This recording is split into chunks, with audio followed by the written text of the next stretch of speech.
Bekisaki Yunusoboddagi 2000 kvadratli binoni taxminan necha pulni arendaga bersa bo'ladi?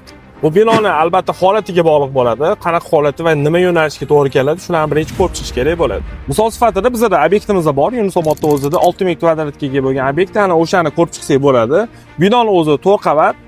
Aynan shu 4 qavatli binoyimizda nima yo'nalishga beriladi, shularni boya aytib o'tilgandek ko'rib chiqish kerak bo'ladi. Agar yaxlit holatda beradigan bo'lsak, bitta narx hisoblanadi.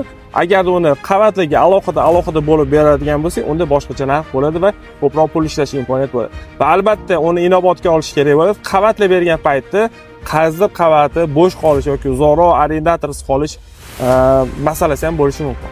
Narx masalasida aynan bizning o'zimizda bazamizdagi mavjud bo'lgan obyektlardan kelib chiqib ketishimiz mumkin bo'ladi. Ta'lim yo'nalishida $8 dan $15 gacha va undan tashqari remont holati, lokatsiyasi joylashgan joyi va kelishuvlarga qarab turib, o'sha 8 yoki $15 narxlari ham o'zgarishi mumkin bo'ladi. Agar sizda ham Toshkent shahrida joylashgan shunaqa yirik tijoriy binolaringiz bo'lsa, arendaga topshirmoqchi bo'lsangiz yoki sotmoqchi bo'ladigan bo'lsangiz, bizga murojaat qiling. Albatta bu masalada yordam berishga harakat qilamiz.